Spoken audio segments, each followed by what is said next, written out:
Have you ever wondered what it would take for someone to give everything for a home? Not just their time or their money, but their very last breath.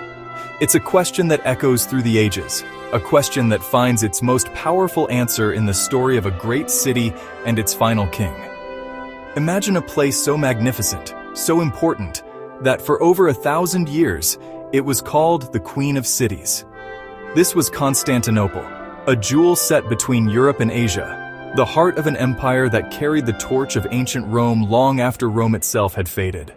The Byzantine Empire was like a grand old tree, one that had stood for 1,000 years. But now, in the year 1453, it was a shadow of its former self. The emperor, Constantine XI, inherited an empire that was an empire in name only.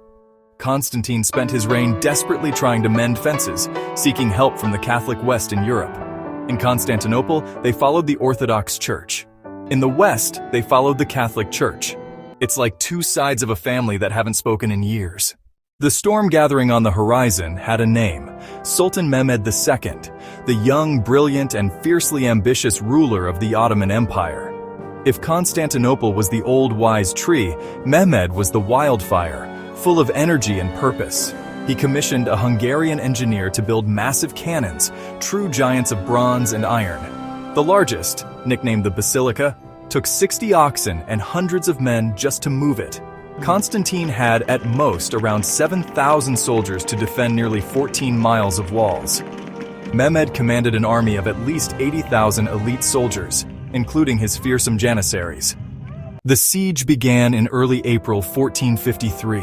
For 53 days, the city was pounded relentlessly. Day after day, the cannons roared, chipping away at the legendary walls. Mehmed ordered the unthinkable.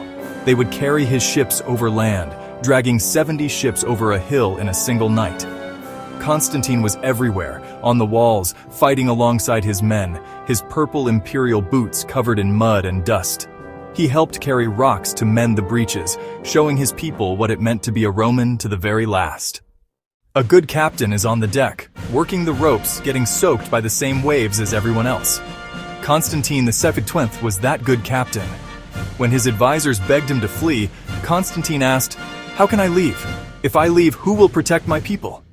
In his last speech, he spoke of the glory of their ancestors and the eternal fame that awaited those who died a noble death. The final battle began before dawn. The roar of thousands of voices and thunder of drums filled the air.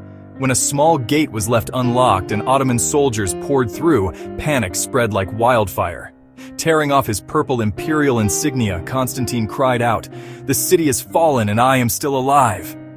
and charged into the thickest fighting. In Greece, he is known as the Marble Emperor, with a legend that says he will one day awaken and reclaim what was lost.